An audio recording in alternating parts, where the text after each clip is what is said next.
Hello, everybody. Welcome to the latest episode of the Unity or Death podcast. I'm insanely excited for this week, but also like massively overwhelmed because we have a giant show Saturday. I have a show I'm going on right after this.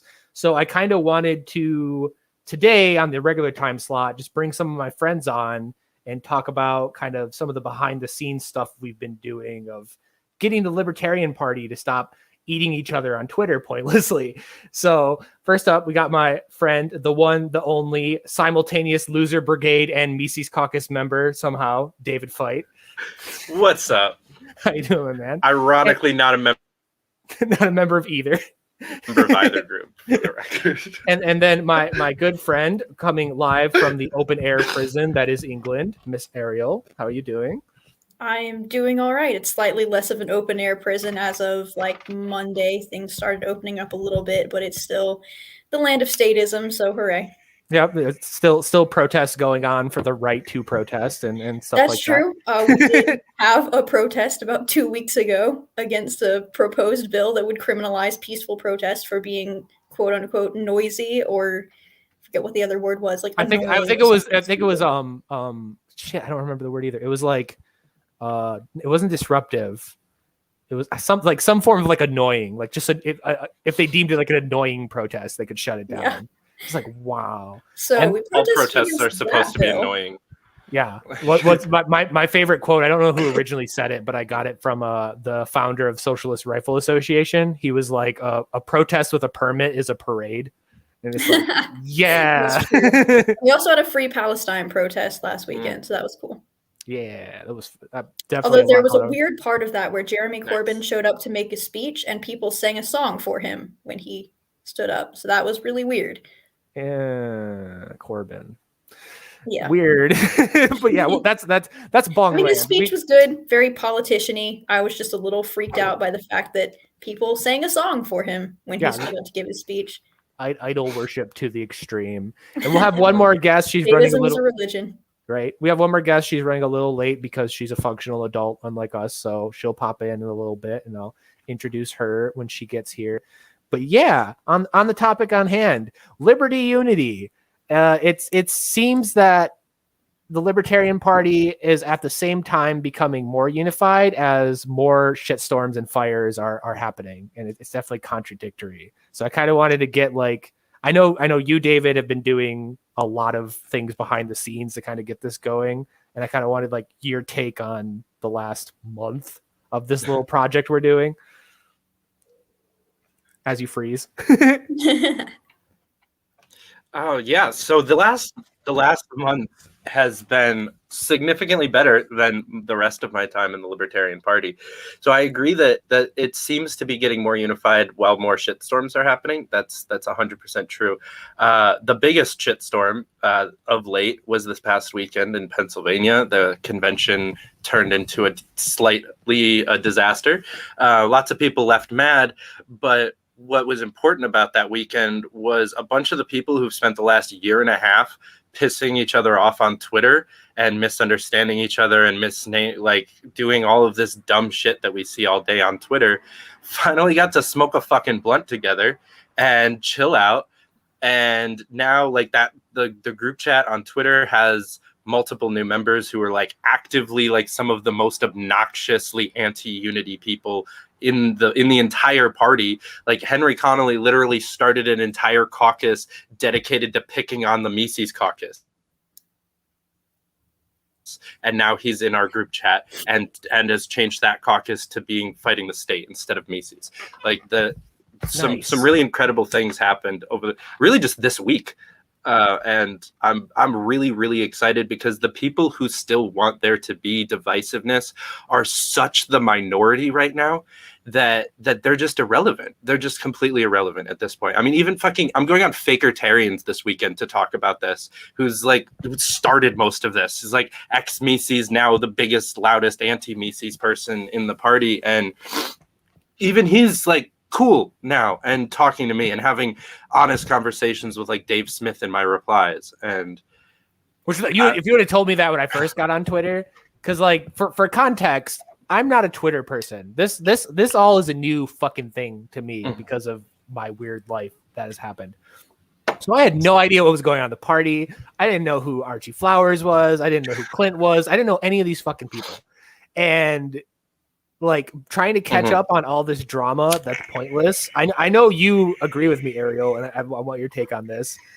Especially not knowing all this was going on. The fucking pointlessness of it. Like. Yeah. I honestly, I had a Twitter account like a couple of years ago, and it just turned into me ranting into the void about politics. I would scroll through Twitter for an hour. I would see 8 libertarian takes that made me angry, and then I would see 800 statist takes that made me a lot more angry, and then I'd just be like tweeting whole threads of nonsense that no one would care about, and it was just not good for anyone. So I ended up deleting my old account, and then about a month ago, when I was in isolation after getting to the UK, I made another Twitter account because I wanted to feel somewhat connected to the outside world, and it became purely a Liberty Twitter account, which hooray. But apparently I had a lot of drama to catch up on, and all of a sudden I've been thrown into this world of nonstop people arguing on Twitter about the most trivial things that could probably be resolved in about 30 seconds if people could have an actual conversation face-to-face about it. And then I randomly got added to this Liberty Unity group chat like a week ago. Ben Heckman hit me up and he said, "Hey, are you down for bottom unity?" And I sent him a picture of what I was reading at the moment, which was a summary of Konkin's Agorist class analysis. I was like, "Does this answer your question?" He said yes, and I got added to this group chat, and now I'm just like, wow, now I know all of these cool people. This is fun, I guess. Oh my god, fucking a guy from Al Jazeera, the reporter was actually super cool. He hit me up because he had never heard of agorism before and didn't know that that's like 90% of what the boog is about is agorism. So he like asked me about Konkin and like all the ideas and like how we apply that like modern day. His fucking editor like included in the article of all the like Konkin was like a known sex pest and a historical revisionist and a Holocaust denier and like all this. I was like, bro, what? No, the fuck. Sorry, I just had to bring that up. But yeah, definitely like even the Pennsylvania thing. When I was going through Twitter on that, like people on Twitter made it seem like it had devolved into like screaming matches and people were going to get into fist fights and shit over it.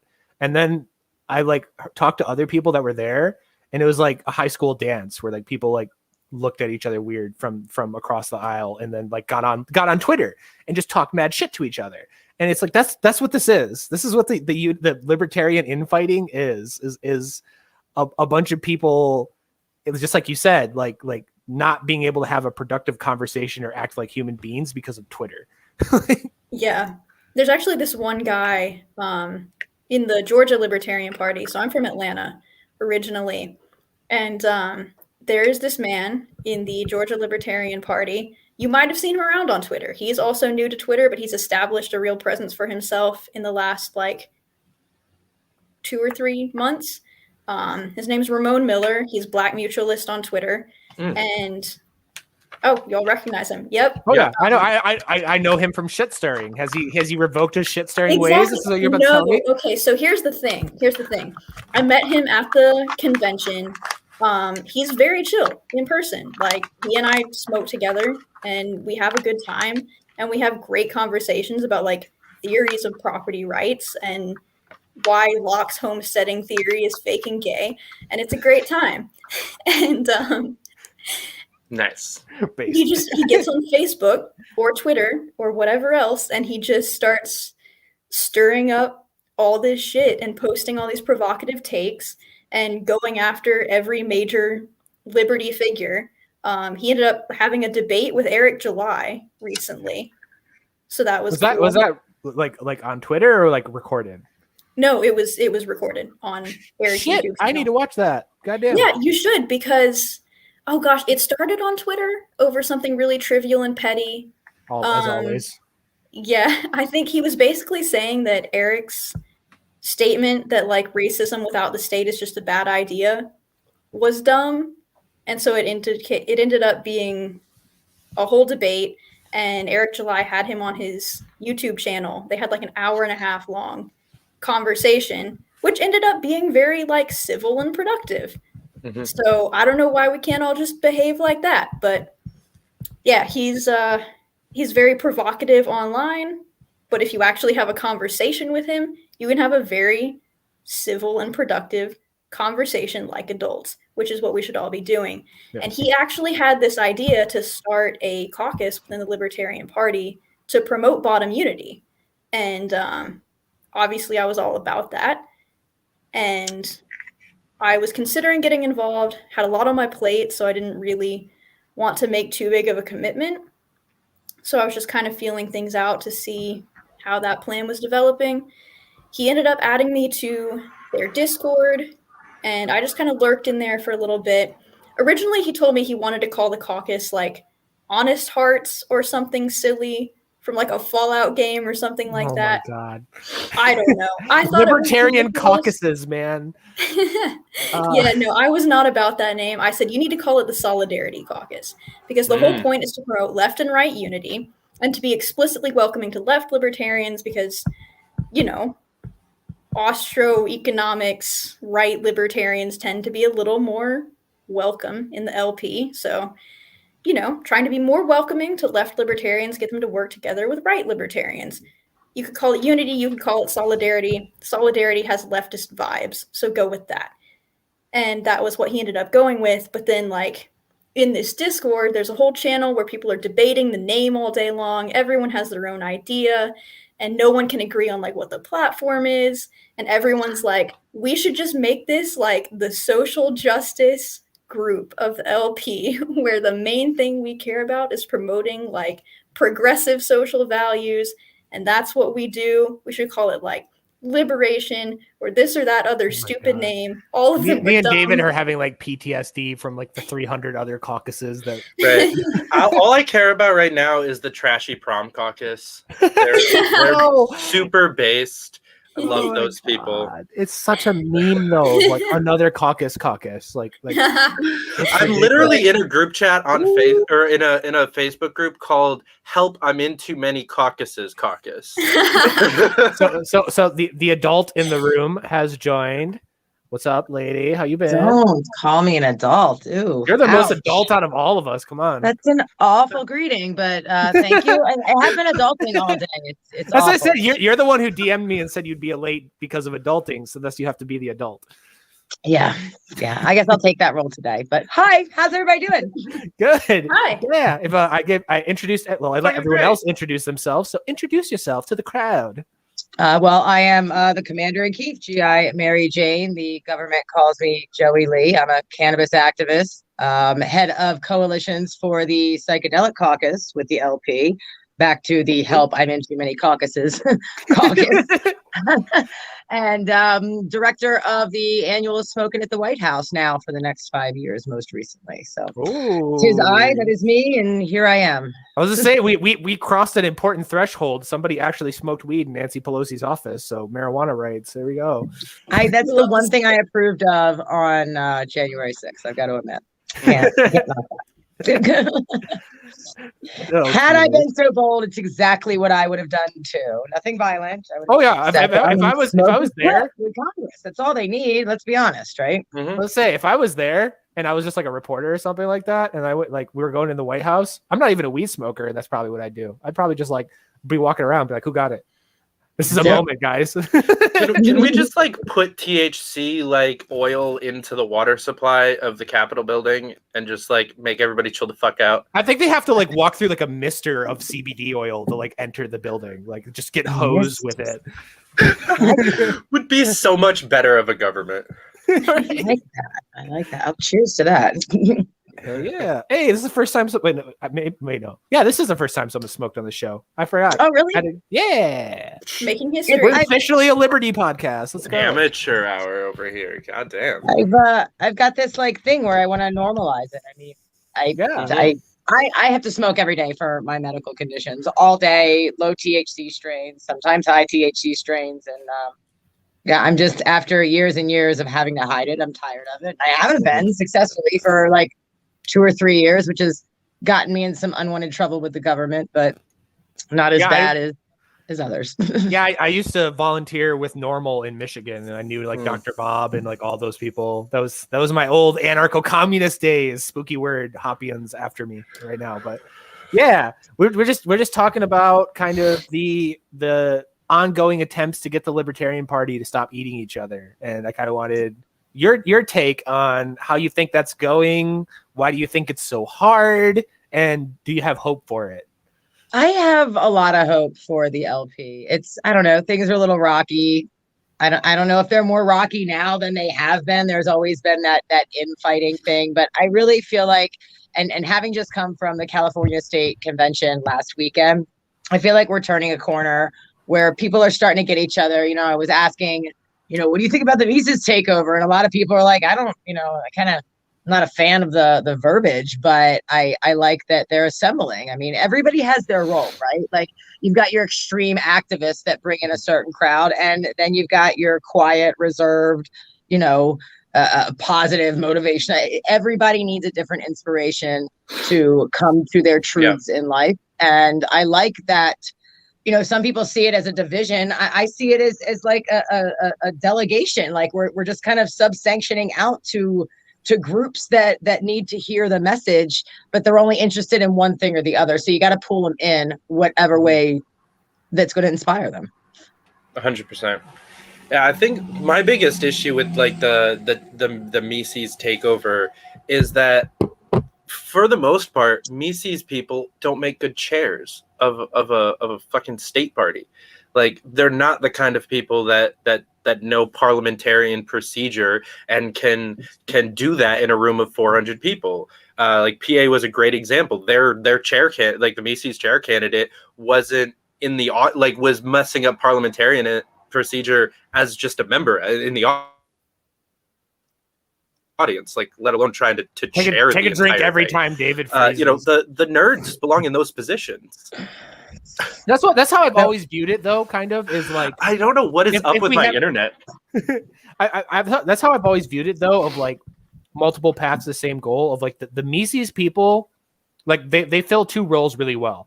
They are good shit kickers. They are good getting things moving and hustling and being pressure groups and annoying the right people and just being like the foot soldiers of the Libertarian Party. And then obviously Dave Smith in particular and like Clinton, all of them are really good at the messaging thing, to where like even I have leftists reach out to me and they're like, I'm a big fan of Reed. I'm like, really?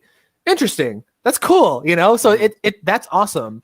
But then, yeah, like obviously when you get into more of the delicate kind of things of politics, like I would not, there's not a lot of people in the Mises caucus I would bring with me to a Black Lives Matter protest. I'll put it that way. Like, I agree.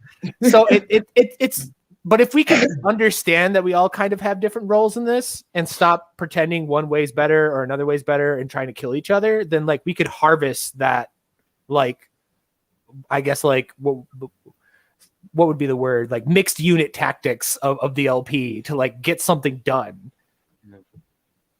Yeah, I agree. I will say I am a ride or die MECOC. I am a member of the Mises Caucus. I'm here for the takeover. I know that the rhetoric can be a bit aggressive sometimes, and I will say that people in the Mises Caucus can be very hostile to people who are not like well versed in Austrian economics and maybe not so much on the right. Like, it is officially in the platform that you can live any way you want to, as long as you're not, violating the NAP, and that's fine. But there definitely is a culturally conservative majority in the Mises Caucus, and definitely one of my goals in being in the caucus is to make them a little more welcoming to people who are maybe a little more culturally progressive, maybe a little more on the left, and being more open to working with people who are not like brought up on Henry Hazlitt and Ludwig von Mises. Right. And that's you kind of like take for granted people don't know these principles and these values already, and you do it, especially right now with the climate in the streets. Everybody's just so aggravated and worked up that it's easy to get angry. So that's awesome. There's got to be some coaxing, like calm down, get down on their level. Actually, Spike Spike did a speech at the California State Convention about how he was a super ANCAP and his transition into the LP. And it's like, that's what the Mises caucus is going to be. They're going to get that Gen Z angry generation that really needs to hear that passion. I have no problem with the takeover. Bring it. Yeah, that's why I joined the party. I joined for the Mises Caucus. I joined for the takeover. I joined because Dave Smith, Scott Horton, and Tom Woods are in the party. I thought if these three people, some of the figures I admire most in the liberty movement, that I think are the most based, the most intelligent, the most passionate, getting the most work done, if they're in the Libertarian Party, if they think it's a good vehicle for promoting liberty, then I'm going to get on that shit too. Yeah, I definitely, it helps me. It helps me a lot to bounce between, because I can go to the non-Mises kind of libertarians and put a fire under their ass and be like, hey, you know, this is happening. And if you want to direct it or even oppose it meaningfully, not just being a annoying person on fucking Twitter, then you need to get moving. Because when I look at people that are accomplishing things and making like stuff happen in the LP, it is the Mises people. So if you want that to change, then you step up. And we're seeing that a lot, you know, not just like obviously like Spike going out more and more. Like Spike went to a mutual aid thing in like Columbus or something like that. You're seeing that happen. And then on the other side, it gives me an opportunity to go on, because all the Mises people love me, even though I'm a filthy commie apparently, and you know, and go on there and tell them in the same way, like, this energy you have that's pushing the LP forward, take that and put it into like doing libertarian stuff, like getting more people interested in the party, doing more stuff like Maj Toure is doing more stuff like Spike is doing, like getting out in your community and take that rampant Twitter caucus energy and just like blow it up all over the country. And hopefully we can direct both of that.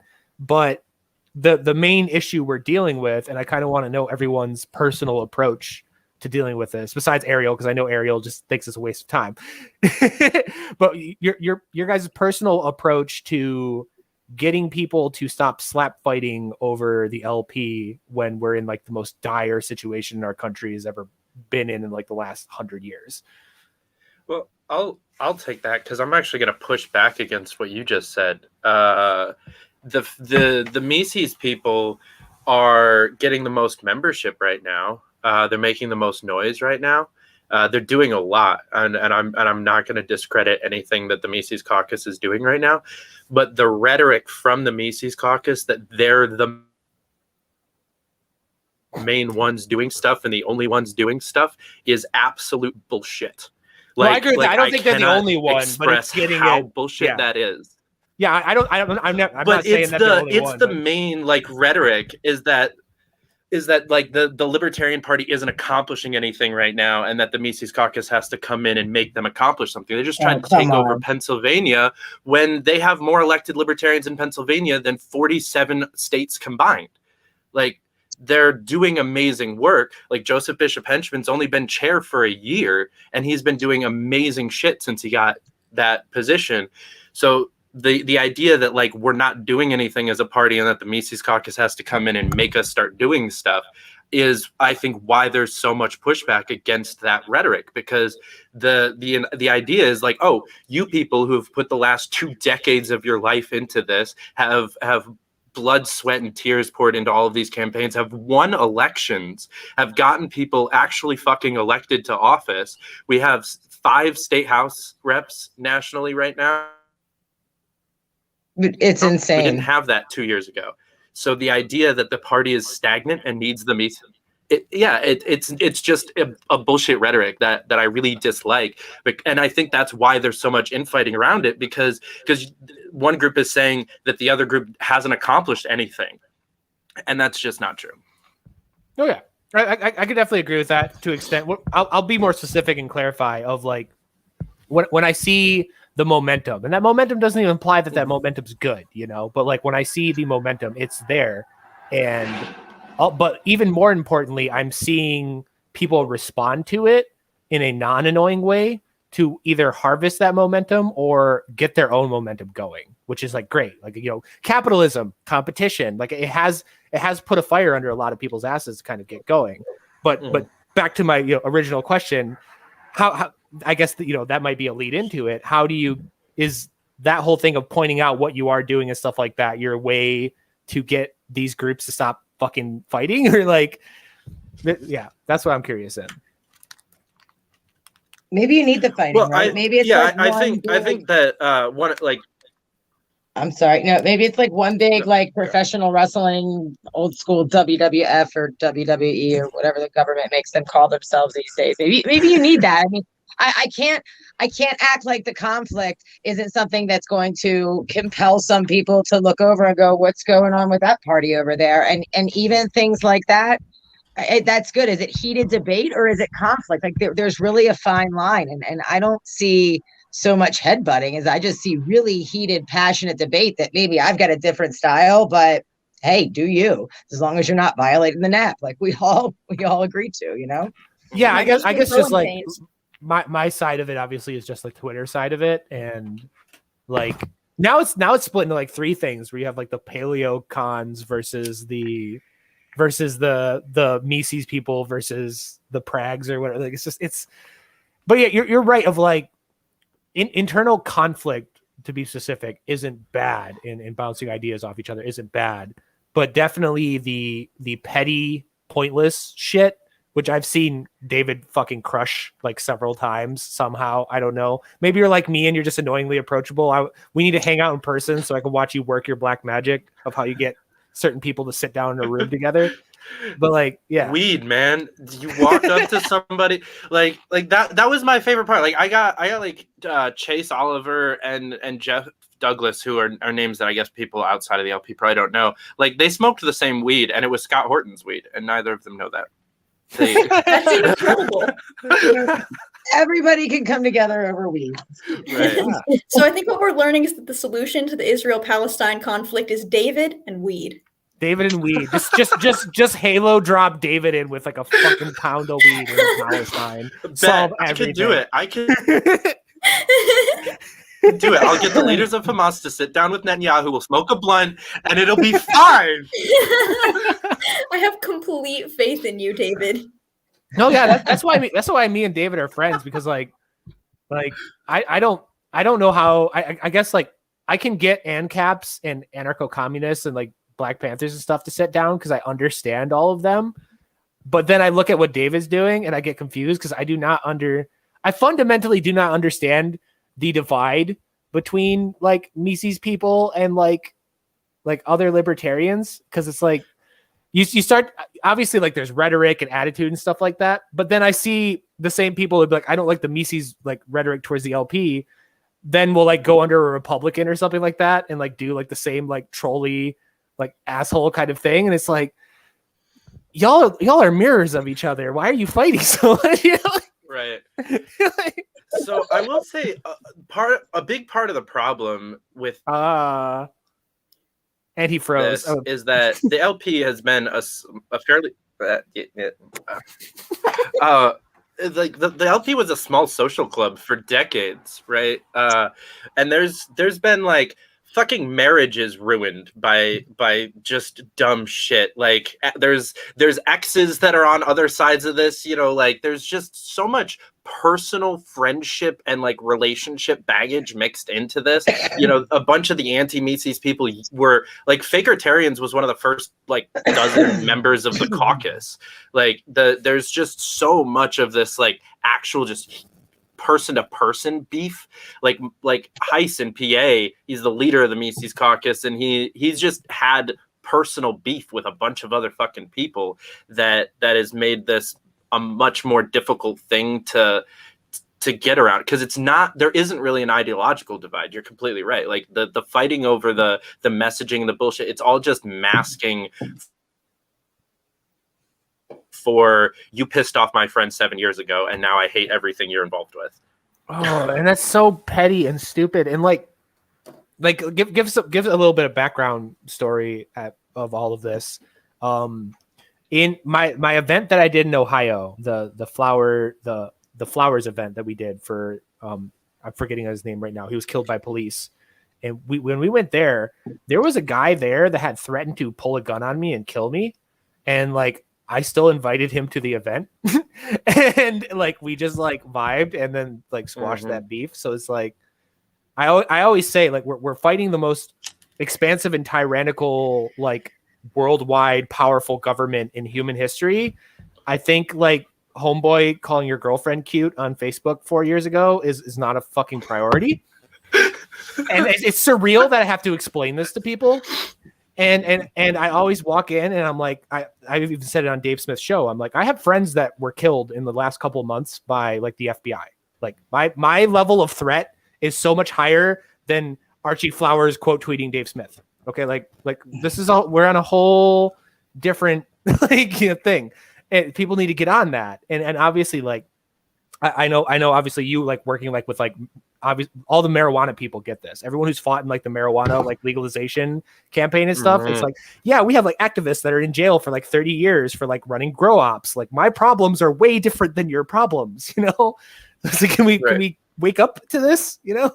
You know, my answer whenever I see Facebook drama like that, like I'll hop in the comment section and go, well, that's aggressive. And I just use the word aggressive because it's right there in the middle of the nap. And I hope, and I don't know if it does, it makes people go, oh, aggressive, non-aggressive. Maybe I should rethink that, because it's important to, you know, we all strive to live by libertarian values in order to show people what libertarianism is all about. But yeah, arguing with somebody about, you know, not getting the prom date you wanted or taking your prom, that's what it's the equivalent of. It's unnecessary and it's aggressive and it pulls away from the focus of what's important, and that's the live and let live principle.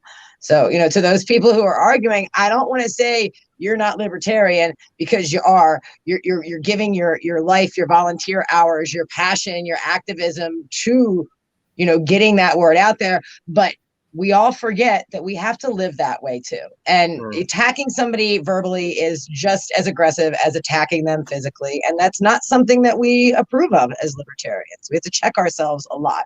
Right. One of the first things that I was talking about a lot on my show when we first started this Liberty Unity stuff back in like January was the difference between like libertarian policy and libertarian philosophy. Because we get way too wrapped up in the Hayek and the Mises and the bullshit and like how we're gonna enact legislation and all this other fucking stuff, and we forget that it's all based around a life philosophy of live and let live and fuck off. Yeah, so that's why I get into these debates with everybody, and it seems to be a real effective tool of convincing people of we all call ourselves individualists, and not only are we individualists, we are radical individualists. And yet you're going to turn around and see somebody has Mises Caucus in their bio, and you've never talked to them. You have no idea who they are or why they're in the caucus or what they believe or how they interact with people. And you're going to judge them based on what? A label. And it's like, that's pretty collectivist of you. I thought you were individualist. Right. It's super weird. And I take, you know, obviously I take that as far as like Marxists and like BLM and stuff like that. Like, oh, you see a hammer and sickle in their bio and suddenly you know everything about their fucking life and all their opinions on everything. Like, shut up. No, if you're an individualist, you need to treat everyone as an individual. And I think the people who go about pronouns in bio, we're getting very triggered right now.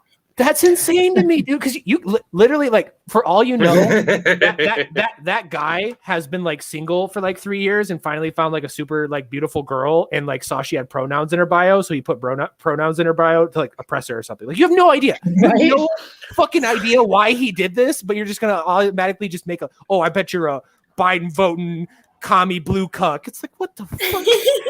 And that's what's important. It's to engage with those people and ask them questions, but not in a confrontational manner. Like, really get to the bottom of where are you coming from with this? Because you'll have people that be like, oh, I believe in socialism, and you simply run them through a series of questions. Oh, okay, so you think that everybody should have a 2-bedroom apartment, no matter what, and that should be covered inside. Yeah. Okay. Well, what if your neighbor has 4 kids and they need more than a 2-bedroom and you don't? You know, who decides? Oh, well, then you give them more. Well, who decides that? Oh, well, this. Well, so you send men with guns to enforce this. Like, that's what you always get to the end of whenever anybody's off libertarian principle is, and policy is, are you willing to send men with guns after people to enforce whatever it is you're talking about? And if you can just connect with people on their level and figure out why they think what they think and back them off from that by presenting to them the reality of, hey, if we're going to enforce this nonviolent, whatever it is,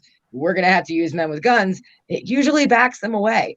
Yeah, and you might talk to that person with a hammer sickle in their bio and find out that they're an anarchist that doesn't want force to implement any of the things they want to do. And then suddenly you were calling them like a tanky Stalinist when they probably hate Stalin more than you do. So it's like, it's just making these jumps on people. And I do see that really hard with both the Mises people and the anti-Mises people of like, someone will criticize the Mises caucus and then people will jump on them, and then that person will see Mises Caucus in their bio or something, and then make up a bunch of shit they believe, and then they'll just go back and forth, just presuming that they're like lifelong childhood friends who know every fucking detail of their life.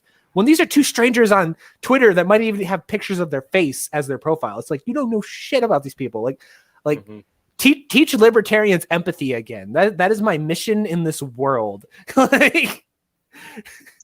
I like that. Hey guys, my phone battery is dying, so I'm going to have to hop off here. But it's been great, and I would love to come back and continue the conversation. Yeah, I figured you said you'd only be on for a minute, but I'm glad to have you on, and I'll have to get you on sometime just to talk about our adventures in the marijuana industry, because I have like 6 years of that I haven't talked with anybody, and I bet you have a lot of adventures in that too. So we could session swap stories. I love that idea. That one. Hell yeah. All right. Thanks for coming on. All right, guys. We'll see ya. Just hit me up and we'll see you next time. Enjoy. Goodbye. Peace and love. Love her. She's the best. But, facts. But to your point, yeah, like my Twitter bio right now, literally, like I used to have like a whole bunch of other things in it. Now it literally just says the state is killing people. Can we all just fucking get along? That's valid. Which I'll give proper credit where credit is due here. That was a hashtag that Ben Heckman put out God, I love for Ben a couple so of days. Ben is the fucking best. I'm so glad that I actually got to meet him. Fucking best. you like froze for emphasis. That was great. No, yeah, he really is though. But yeah, it's just crazy to me that. Again, like I perfectly acknowledge that I'm in a really weird position in the world, and that my day-to-day life is very fucking weird to the average person. But coming from that, again, like I have friends that are facing 7 years in federal prison for thought crimes. I have dead friends. I have friends that are in jail now. I have people that get beat up and tear gassed on the streets every single day that are my friends. And then I turn on Twitter and I see someone being like, what did you mean by this word? Because this word has a bunch of loaded blah, blah, blah, blah, and they start screaming at each other. And it's like. You look like Nick Sarwark right there. Have you guys all seen that picture of Nick Sarwark from the last year's convention? He's making that exact face. It's priceless. It just like so accurately describes what the chair of a national party has to go through. Cause he's just like in the middle of the convention, just like fucking kill me now. Seriously. It seems like such a simple, easy concept to me. And I compared it on a podcast last night with Jordan Peterson of like, for all extensive purposes, Jordan Peterson has no right to be as popular as he is because the man literally got on a stage and told grown dudes to clean their room, and it was like fucking revolutionary.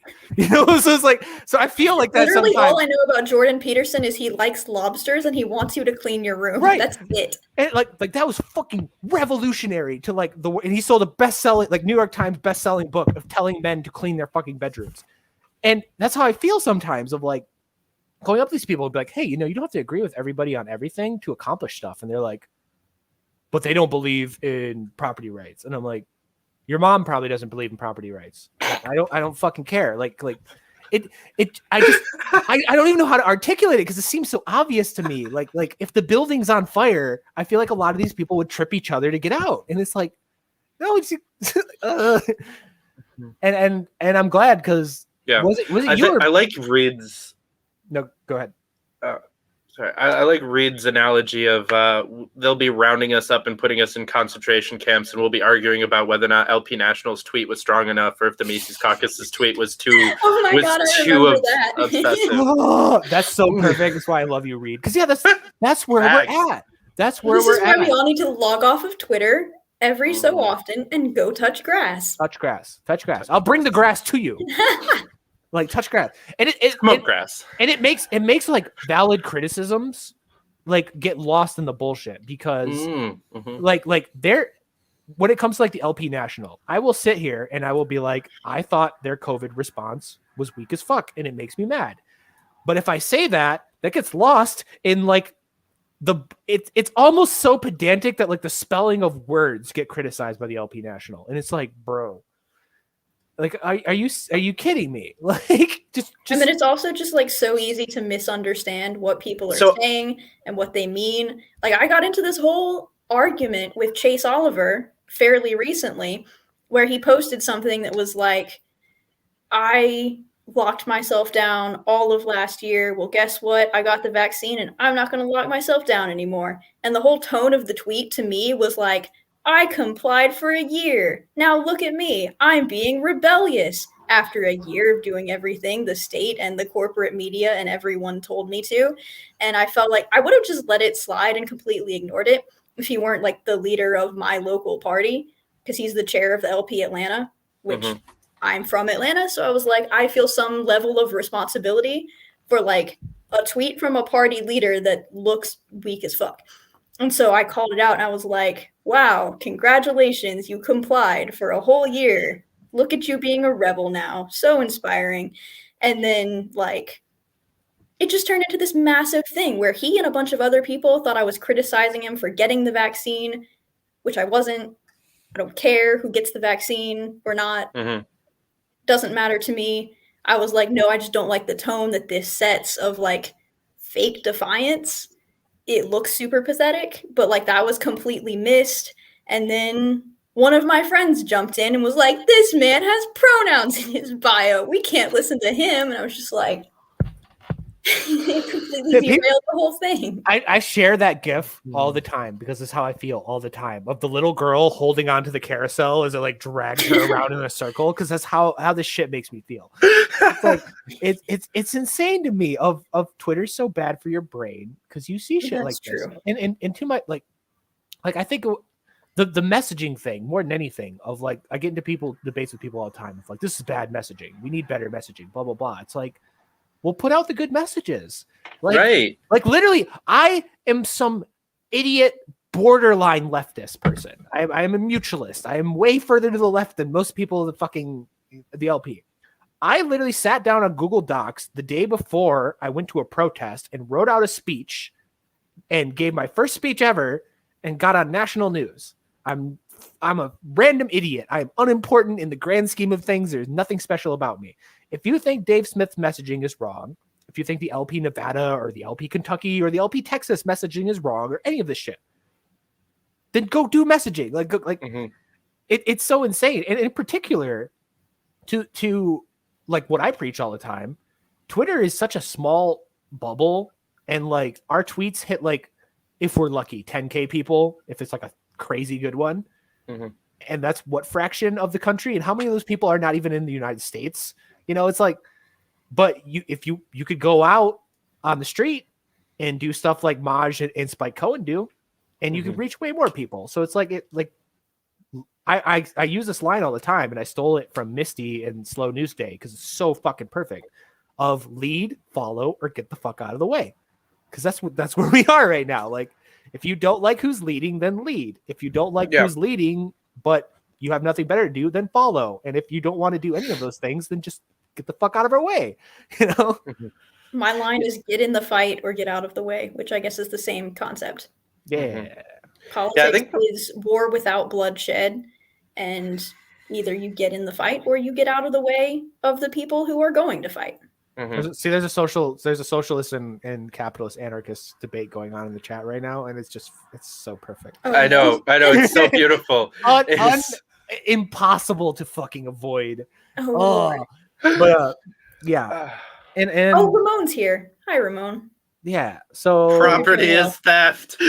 So was it you or Ben that got this whole fucking idea to have like a peace summit? It was not me.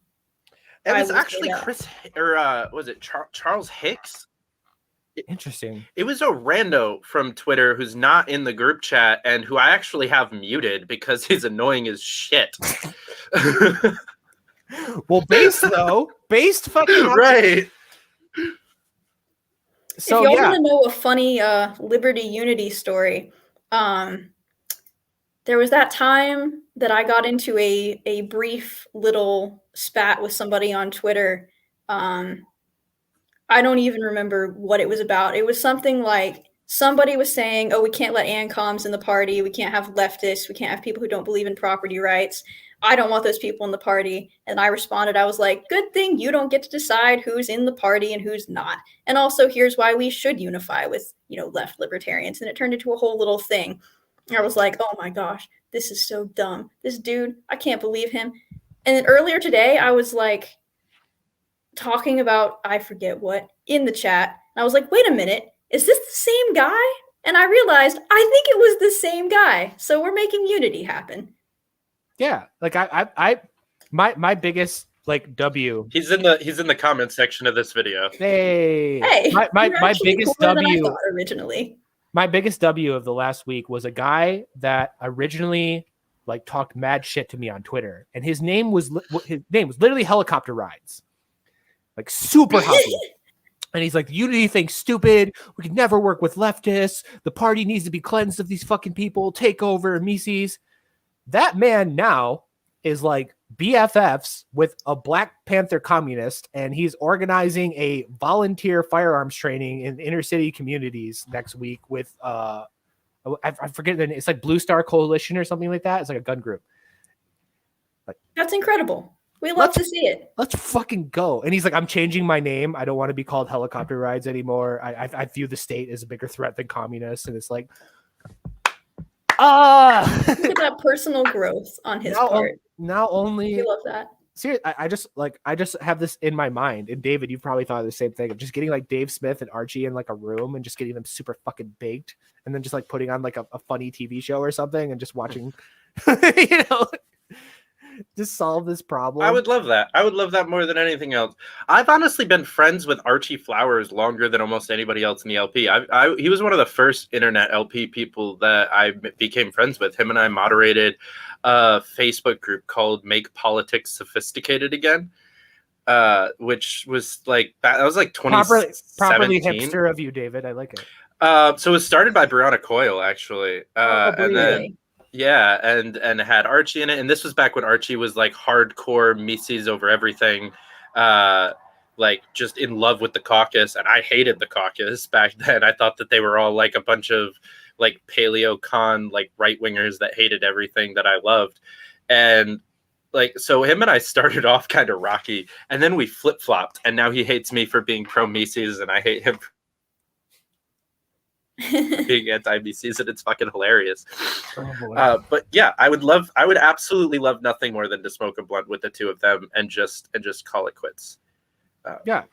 But I want to go back to something that you were just saying, Magnus, because I think one of my hottest takes over the weekend that pissed a couple of people off in conversations was that, in my opinion, Dave Smith's Twitter should be more popular than LP Nationals.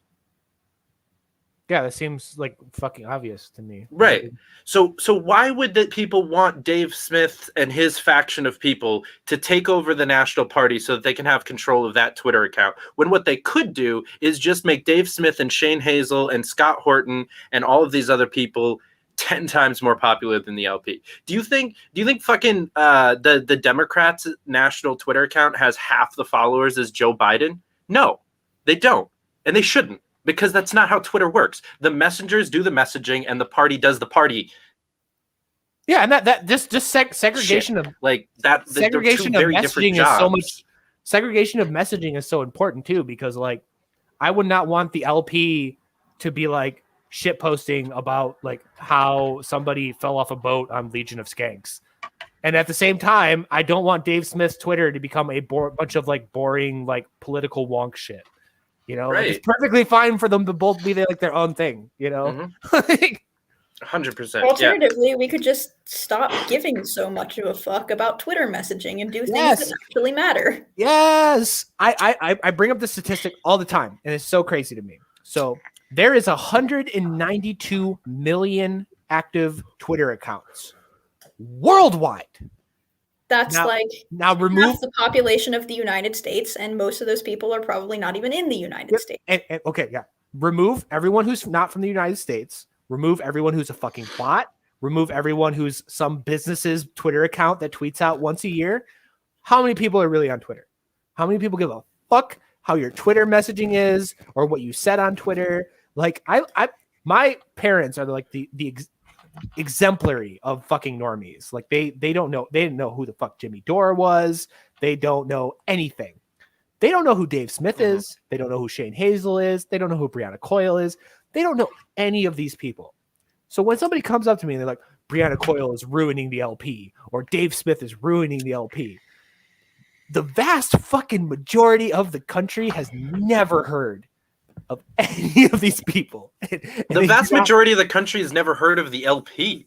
Yes. I pointed out all the time. The country's third biggest political party, you guys. When I walk around BLM events all the time, and you saw this with Spike Cohen just put out a video, reshared a video from like 9 months ago of talking to people in Columbus when he was advocating for the end of civil asset forfeiture. Such a good video. Shit. Spike is the best, the fucking best. But they're like, oh, you're not, are you with the Republican Party? And he's like, no, I'm with the Libertarian Party. And they're like, what's that?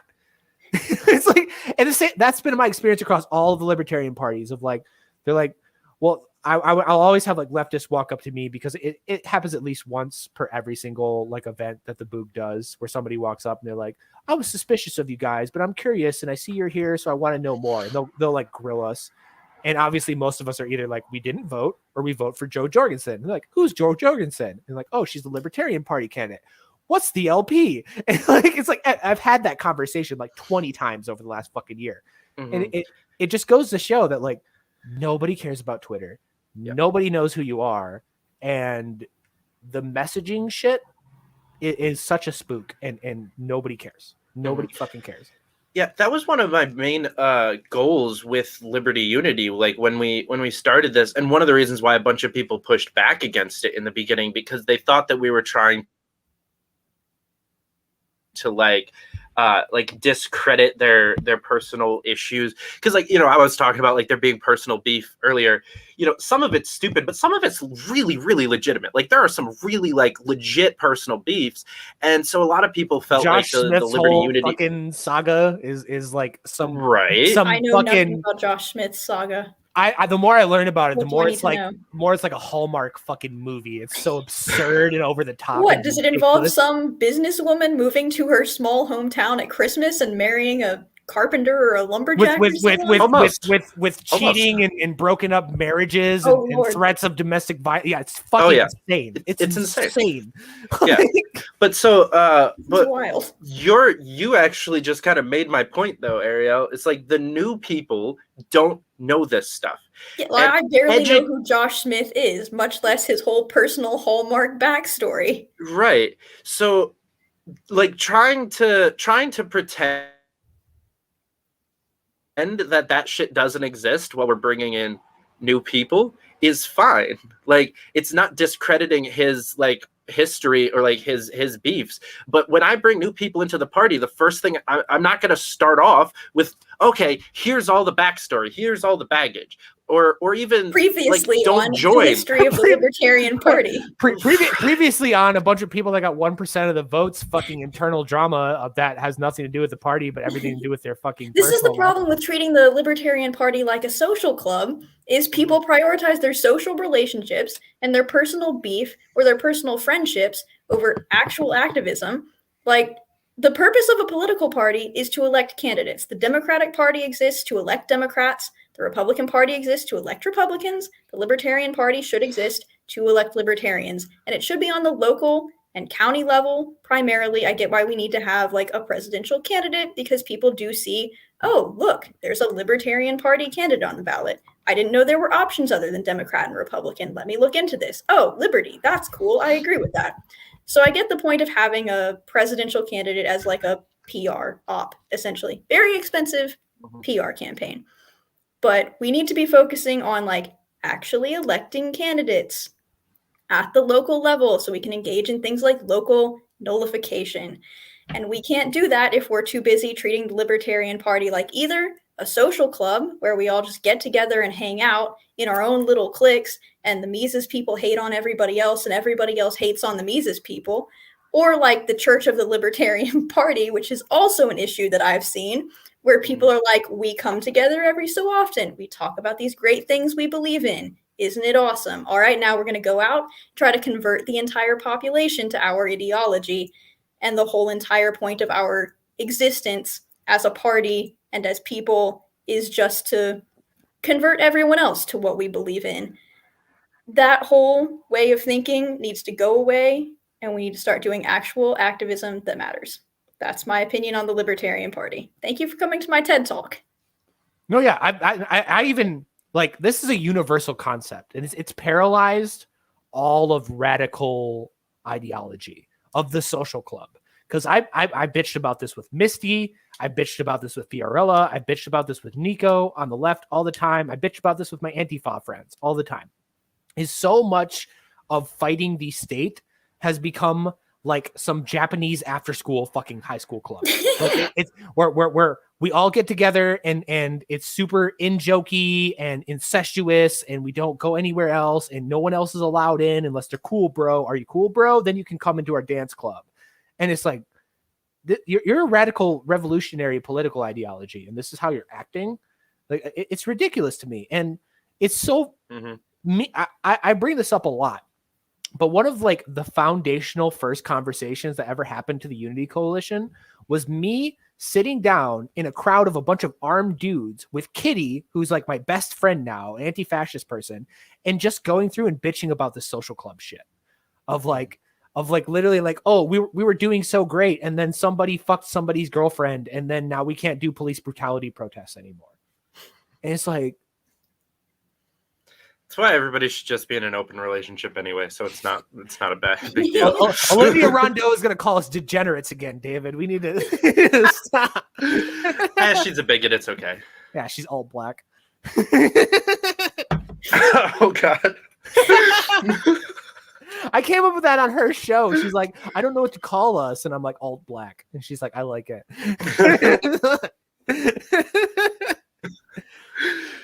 But yeah, I don't know. We're she's the shit though.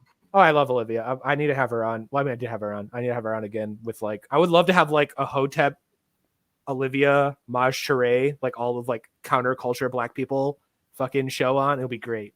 That's like in the works. I'm trying to make that happen. So that sounds cool. I'm one of the few people that have met and hung out with Maj, and Maj actually showed up to a Boogaloo event and like was like a main speaker at a Boogaloo event before anyone knew who the fuck we were.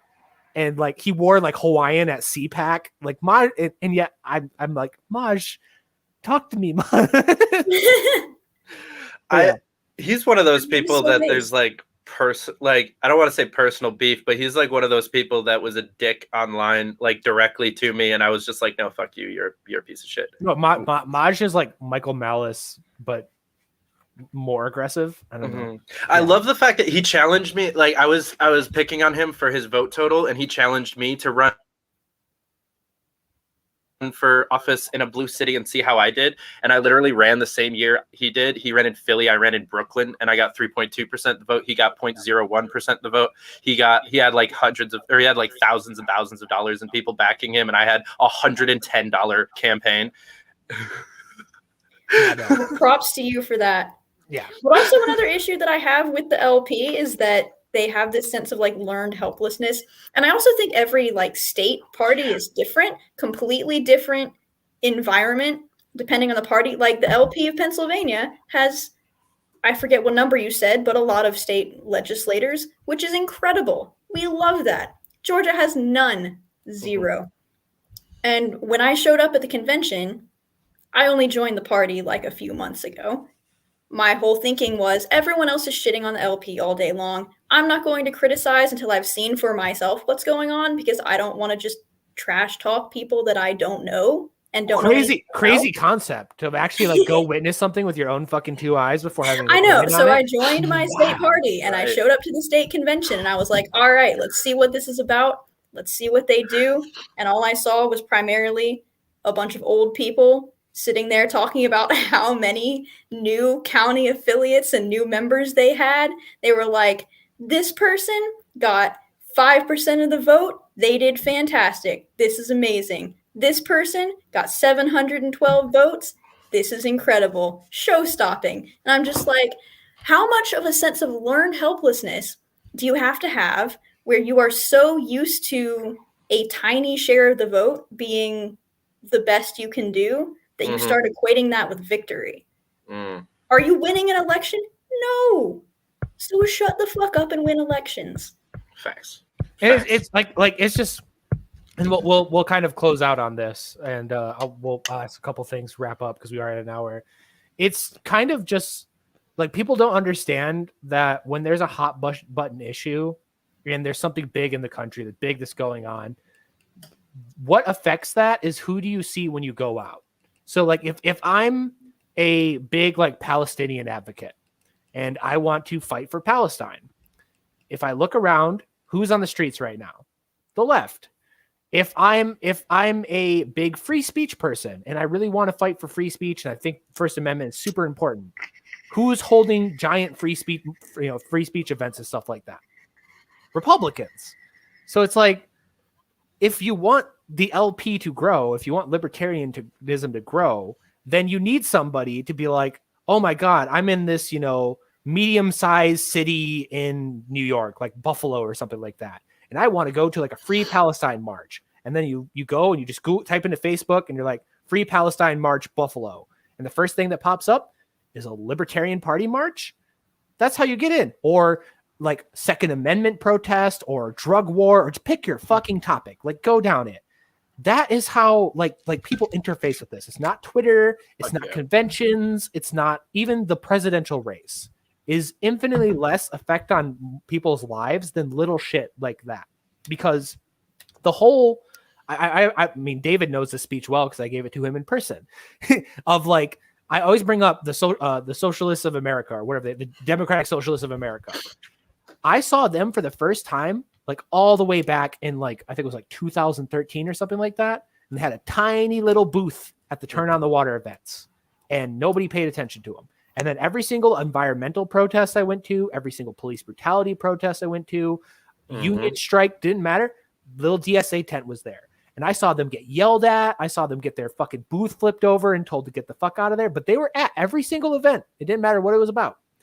Fast forward to fucking 2016 and Bernie Sanders almost like wins the Democratic convention and becomes the Democratic nominee. Starting all the way back from just like a bunch of annoying dweebs going to protest with a little booth and handing out flyers. So it's like that's the kind of energy that the Libertarian Party needs to get on. That's what the LP needs to become. It needs to like do that shit because that's what like that's how you win. That's what actually makes a difference in people's lives and is also inspiring to people. Yeah, and it's just like how like if you read something out loud, you have a bigger chance of remembering it. Like if I go on and let's say the LP didn't exist, but I was still like had my politics and I just saw David tweet like some generic like libertarian shit. I'm like, that's a fucking great idea. I agree with that. That'll stick in my brain for like 3 seconds. But if I go to like the grocery store and there's like a giant, let's just go the most ridiculous we could, a giant like bouncy castle that has like the LP flame on it and they're like handing out flyers for like libertarianism, I will never forget that shit. Like, we need fucking bouncy castles. That's a great idea. Holy shit. Let's go. What did you say about dabbing? Oh, I had to get. I've snuck in 2 of them. You finally caught one. No, I noticed the first time too. I just didn't say anything. Damn it! I thought the agreement was virtual dabs only. Well, this is technically virtual. We have to consult the bylaws. We have to do it. Okay. That's the other. Oh my god. That's the other annoying. All right, you know what, David? You be the judge. Do these 2 dabs count or no? I plead the fucking fifth. I'm just gonna, Dude, I cannot tell you how hard. I'm just gonna. I'm gonna talk about this afterwards because we're running over time. We're bullshitting. So yeah, final like paragraph on unity from each of you. David, go. Unity is fucking awesome, and we need to stop the fucking bullshit. And I'll also do a shameless plug here, because if y'all want to go listen to somebody else talk about some badass shit, go to Clubhouse. Spike Cohen's there right now. So shit, I need to go to that right now. And where can they find you, David? What are you doing? You got any like big things coming up that you want to shill? Blah blah blah. Yeah, at David Fite or at Fight for Liberty are my two Twitters. I post a lot more on my personal one. At the moment, the most exciting thing that happened is I just got added to Spike Cohen's comms team. So I'm fucking just going to go hard there. Somebody hire me. I need a job. Fuck. Oh, that is a volunteer position. Pay me to do it. I know my friend Yeet the Police is on that as well. So he's like old school Boog homie. All right, Ariel, your turn. Give me your last paragraph on nice. Unity and where can people find you and what you doing. The left is not the enemy. The right is not the enemy. The state is the enemy. The ruling class is the enemy. So that's what we need to focus our energy on fighting. If you're more interested in fighting the left or the woke shit than fighting the state, you need to rearrange your priorities. If you're more interested in fighting against like cultural conservatism than fighting the state, please rearrange your priorities. We all need to work together to combat the actual enemy that is treading on us every day of our lives. I don't really have anything to plug because I'm literally just a random person with a lot of opinions. If you want to hear my opinions, you can find me at Ariel Ebaugh on Twitter. That's about it. Yeah. Based. We're gonna have to get you on more things because like you. I mean, I'm also on Instagram, but no, I mean shows. That's just like my personal life. So if you want to see me at protest and pictures of Oxford, you can check that out too. Yeah, I mean more shows because me and you like view the world like the exact same way, and it's so funny. And I'm like, finally, someone else that like gets me. So yeah, we need to have a conversation about like property rights and things. Oh, I have to hold my tongue on a lot of those things for obvious reasons. But yeah, we'll have to have a talk. So thanks for everybody tuning in.